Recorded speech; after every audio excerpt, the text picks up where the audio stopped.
Office থেকে সন্ধ্যাবেলা বাড়ি ফিরে দেখি গিন্নি রান্না করছে।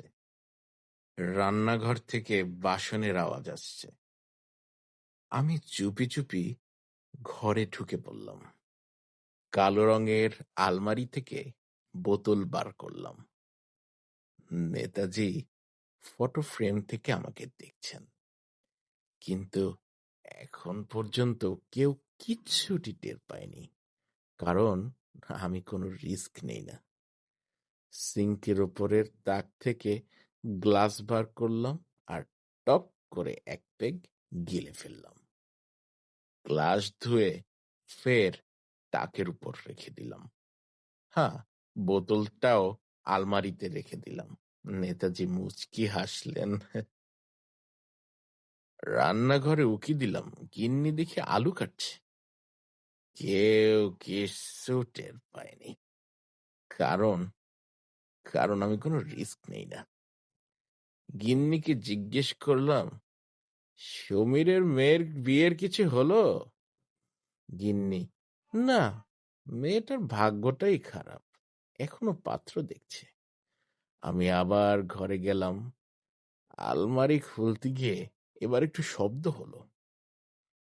তেমন কিছু নয় অবশ্যই। বোতল বার করার সময় অবশ্য কোনো আওয়াজ করিনি।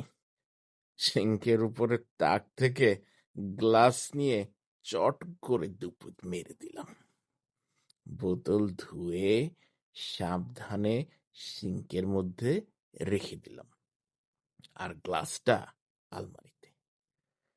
এখন পর্যন্ত কেউ কোনো কিছু আঁচ করতে পারেনি, কারণ কারণ আমি কোনো রিস্ক নেই না।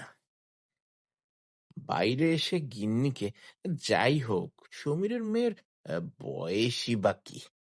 কি বলছো? 30 বছর বয়স হলো, দেখতে আর বুড়োটা লাগে।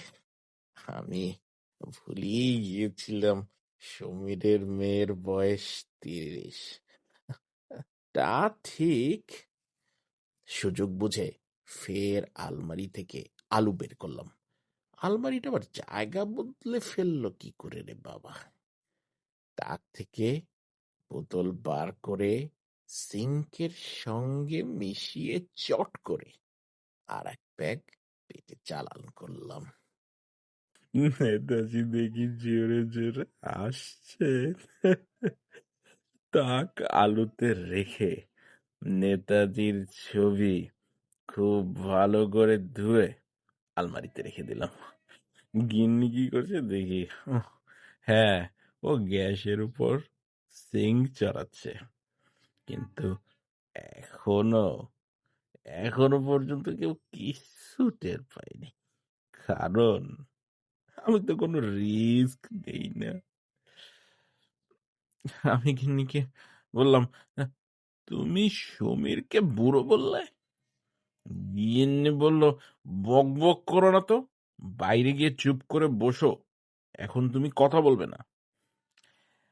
আমি আমি আলু থেকে ফের বোতল বের করে মজাসে আলমারিতে আরো এক প্যাক গিললাম। সিঙ্কটা ধুয়ে ওটাকে তাকের উপর রেখে দিলাম। ফটো ফ্রেম থেকে গিন্নি এখনো হেসেই চলেছে, আর আর নেতাজি রান্না করছে, কিন্তু তো এখনো কেউ কিছু টের পায়নি, কারণ আমি কোনো রিস্ক নেই না। গিন্নিকে হাসতে হাসতে বললাম, তাহলে সমীর পাত্রী দেখছে? গিন্নি, শোনো, তুমি মুখে জলের ঝাপটা দিয়ে কোথাও চুপ করে বসো তো।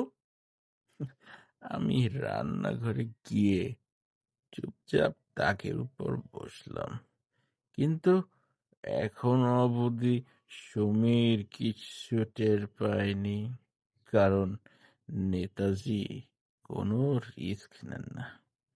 সমীর এখনো রান্না করছে, আর আমি আমি ফটো ফ্রেম থেকে গিন্নিকে দেখে এখনো এসেই চলেছি। কারণ আমি কখনো আমি কখনো নেই না, কি যেন নেই না। ও হ্যাঁ, আলু নেই না, আলু নেই না।